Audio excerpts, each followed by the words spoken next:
Hello, it's Mayor Bumble. Welcome, MJ Gang, to a very special Cuddle Bears Halloween story time. But before I tell you about this Halloween, let me share what happened last year. A bunch of mischievous foxes came to the town of Honey, trying their very best to take our town away.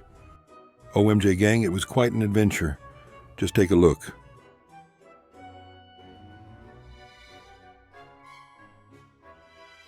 On the outskirts of the Enchanted Mountains, beyond the Bridge of Eternal Dreams.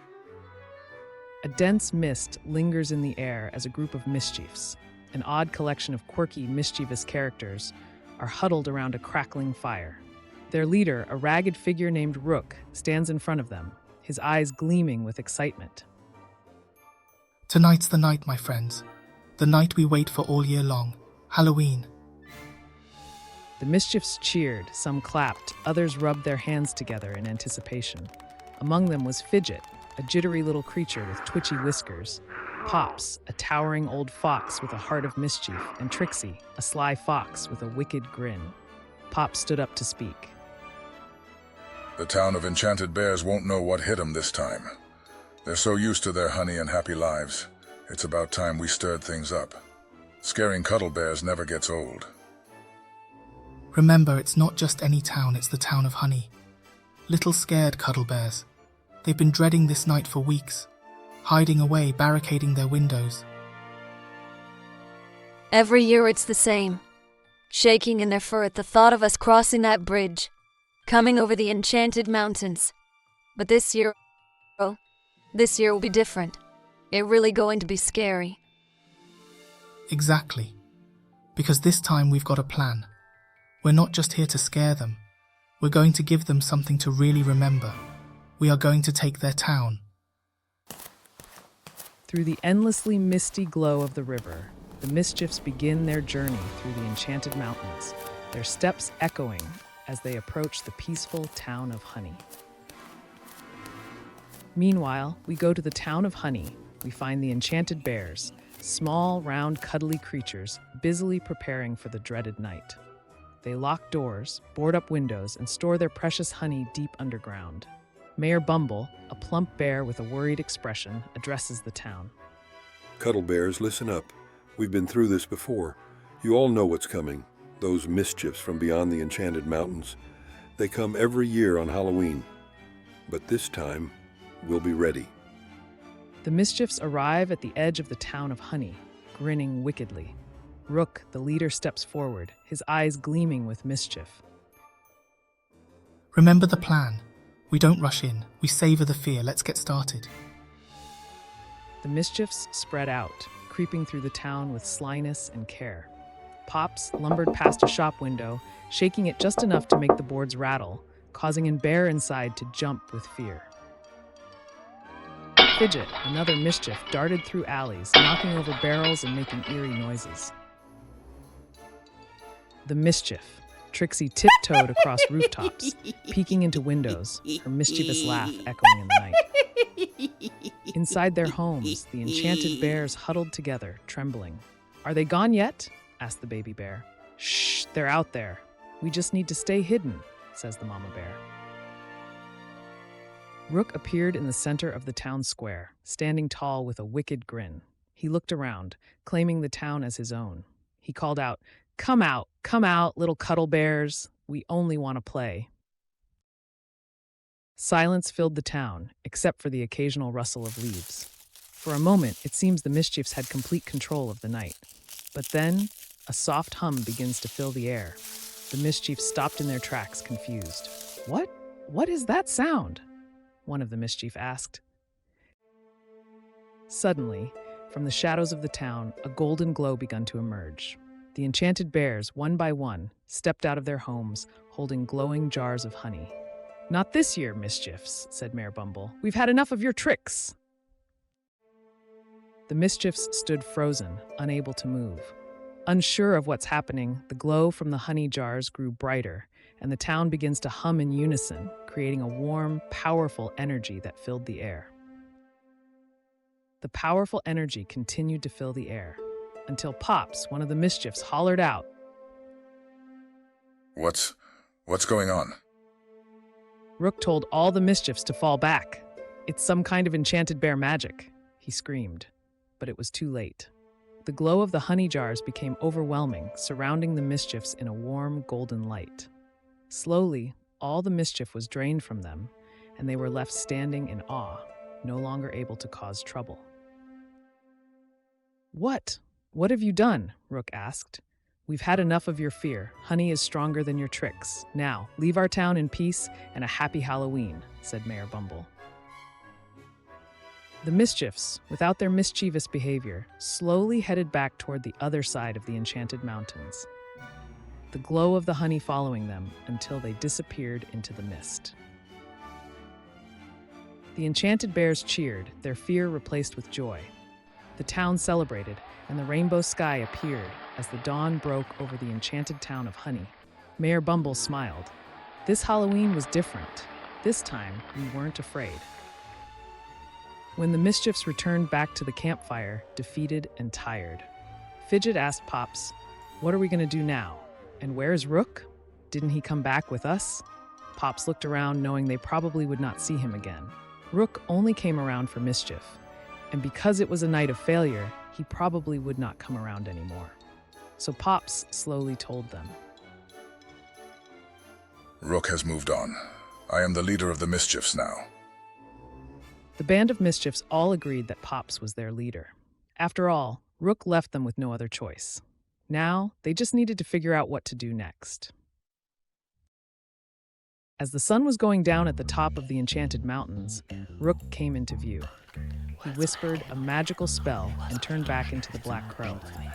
He'd had his fun with the Mischiefs and the town of Honey. Now, it was time to return back to the magical forest.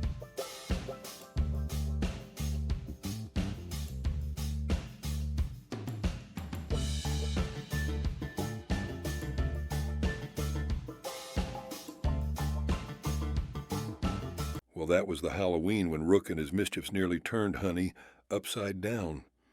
But tonight I've got a different tale for you, one that ticks with mystery and magic. It's called The Clockmaker's Tale, A Cuddle Bears Halloween. Will the sly fox Rook spoil Halloween once again, or will he go poof? Well, now, let's find out together. Listen up, Cuddle Bears. Halloween is almost here, and I know you're all excited. The pumpkin patch is glowing, the lanterns are shining bright, and we've got plenty of honey treats ready for the party. Now, just a reminder, the Clockmaker's Tower is still off limits for everyone. No one's been inside since Pip got lost with his broken watch, though we all know he made it out safe and sound with a new one ticking. We're still waiting for Lyric the cat from the magical cave to let us know when it's free of spells. So enjoy the fun, the music, and the treats all through Honeytown, but leave the tower be for now. Have your party, Cuddle Bears. Bask in your honey light. Soon enough, your glow will flicker, and mischief will rise again. Well, now I know you saw him too, the Black Crow, lurking and listening. Not sure what mischief he was planning, but I wasn't worried. You see, I had Lyric the cat right there beside me, already weaving a protection spell. But MJ gang, if only it were that simple. Oh boy, it wasn't. Because as soon as night fell, Pip, yes, our very own Pip, and another one of the Cuddle Bears snuck back into the Clockmaker's Tower. Pip had dropped his little stone there the last time, and he just had to go back for it. What harm could it cause, he thought. Well, what the little ones didn't know is that it could cause a lot of harm, more than they could imagine.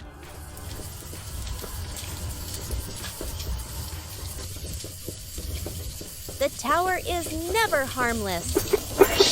Every stone within it remembers time, and time does not forgive being disturbed. I will weave a protection spell so the Cuddle Bears need not worry this All Hallows Eve, but I can already sense it. This spell will require stronger binding potions, for the spirits are restless tonight.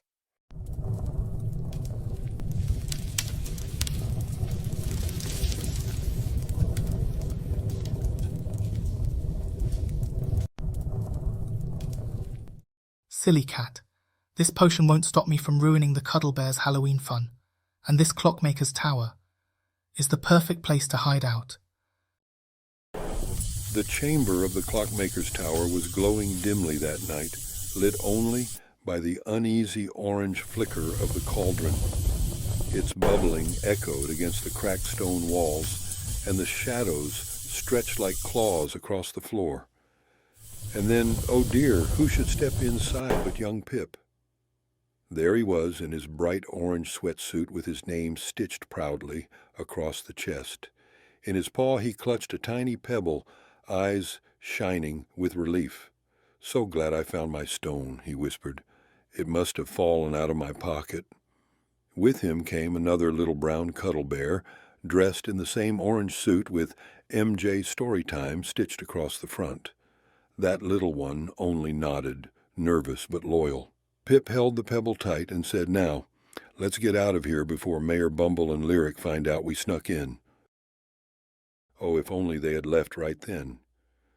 But just as they turned for the door, the firelight shifted, and from the shadows stepped Rook. Yes, Rook in his sly fox form. Did you know that Rook was also the Black Crow? Yes, he was a shapeshifter. His coat burned like autumn flame, his eyes gleamed sharper than the clocks themselves.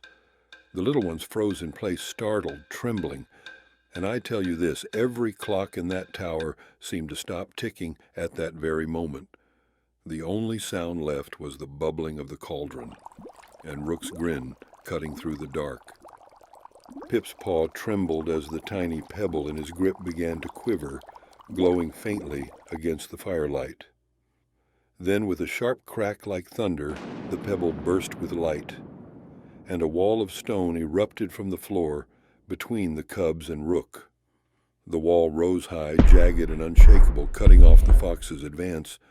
Rook growled, his amber eyes blazing, his grin twisting wildly as his claws scraped against the sudden wall. On the other side, the two little Cuddle Bears didn't wait. They ran, paws pounding across the cold stone floor. Heartbeats racing, they ran straight through the archway and right past Lyric the cat, who had just returned to the chamber. The pebble, now alive with magic, rolled and hopped after them, bouncing quickly to keep up, its glow trailing like a firefly. Lyric froze at first, eyes narrowing as they took in the scene, the cubs fleeing, the wall shimmering, and Rook's fiery coat flaring with rage. Then, realizing the danger, Lyric's paw shot to her side.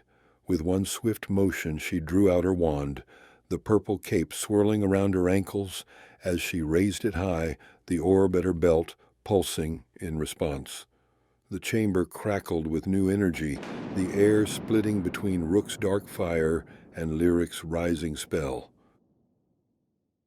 "Well, now you won't believe your ears, MJ gang." Lyric lifted her wand, gave it a little flick, and zap, that sly fox Rook puffed and poofed into feathers faster than you can say honeycomb. 1 second he's snarling, tail all fiery and proud. The next he's a tiny brown bird, hopping and chirping like he's late for breakfast. And Lyric the cat, cool as ever, just scooped him up, no fuss, no bother, and plopped him into a little cage. Oh, the look on that bird's face. I'd say it was about 2 parts grumpy and 3 parts embarrassed. So there you have it, friends. The great troublemaker Rook now singing a tune behind bars. And let me tell you, it was the sweetest song Honeytown ever heard. Cuddle Bears of Honeytown. Tonight, thanks to Lyric the cat, the Clockmaker's tower is safe once more, and our Halloween, your Halloween, is safe from the mischief of the sly fox. I watched as the crowd cheered and little paws raised, honey jars glowing brighter as if fueled by their joy. Laughter ripples through the square, blending with the chiming of lantern bells and the warm hum of celebration. Well, MJ gang, that's one more Halloween safe and sound. Now grab your honey jars, light up the square, and let's make this the sweetest night of the year.